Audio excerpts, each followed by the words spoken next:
So my name is Rein-Cano. I am a landscape architect and director of Topotek 1. I founded the firm 1996 and we concentrated since mainly on landscape projects.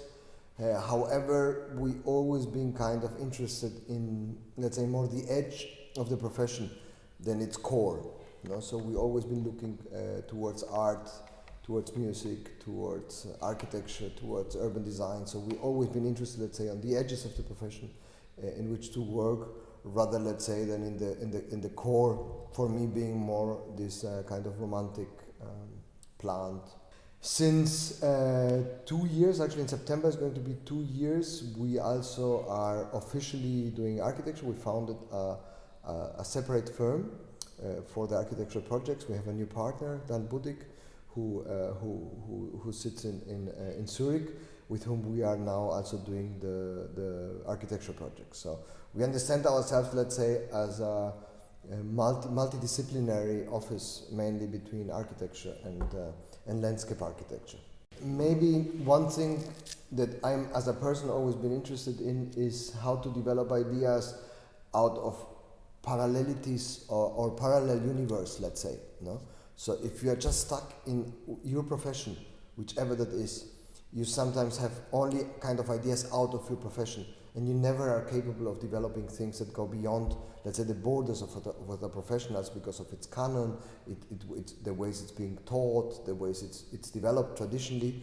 There's not necessarily room to think ahead or behind it or aside of it. So I always thought that it's interesting to have this kind of side effect kind of strategy. So I like to think of an architectural project as being landscape, and also the other way around. Not always, but it can be very helpful to instead of frontally approach a project from its nature of being architecture or landscape architecture, rather to think of it as a piece of music, or to think of it as literature, as a story, as a narrative, or to think of it, again, for a landscape architecture project, as being a building, or the other way around. The story of the space we sit here in Berlin is very unique. The building used to be a kind of union, by the way. It was a very political space. The area of Berlin Mitte used to be a very, very poor area, like all the old cities in Europe in general. It was like the old town, so it was very poor. A lot of Jewish immigrants coming from the east after the pogroms in Russia and in many other places in the east who came here. So it was quite a mix of people, and that's a very political place. So this building and the space we are sitting right now actually was the canteen, was the bar of the building, and big hall above us that is a theater right now. Used to be the assembly hall of this union, and people like Rosa Luxemburg, for example, were speaking there. Communist leaders were speaking there, but also during Nazi time, Goebbels, for example, had a visit in here, And the next room, actually on the other side, used to be the library of the union, of the laborers' union, and also the print shop. So the pamphlets printed for the Declaration of the Republic by Karl Liebknecht. 1919, he throws the pamphlets from the balcony of the castle when they got rid of the Kaiser, and these pamphlets were printed here. And now there's a theater above us, and also when you came in, there was a whole crowd of people waiting to get into the theater.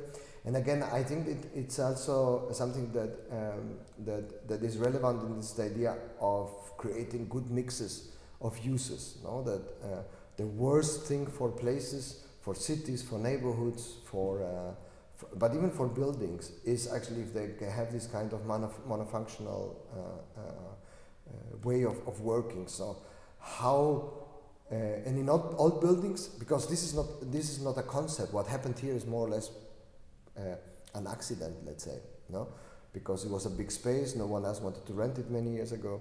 And then they got established, and the theater got more and more successful. So then suddenly they got subsidized by the city, so that now they have money and they can do it. So, but it was kind of it wasn't like a concept that had to be made happen, but it happened. And we also were looking just for space and found it, because I had friends who were, actually I had a friend who was assisting a theater director who had the first time after unification was using that building for a theater production. I think the stories behind places are also relevant, and also they can recreate it, they can be recreated. It's not something history somehow is also made, no? It's what you make out of it, no? It's not only what it truly was.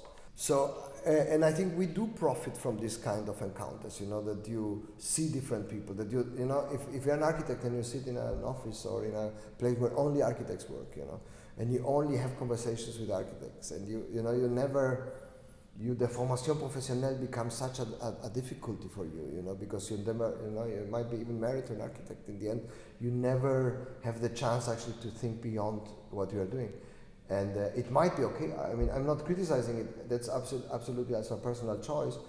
However, for me, I feel more attracted by the idea of encountering differences than continuing, let's say, the same story. And so in that regard, I would say it is probably good for our creativity to sit in a building that actually is so hybrid and so strange and so dysfunctional. Yeah? And it's not being used for what it was meant to be used.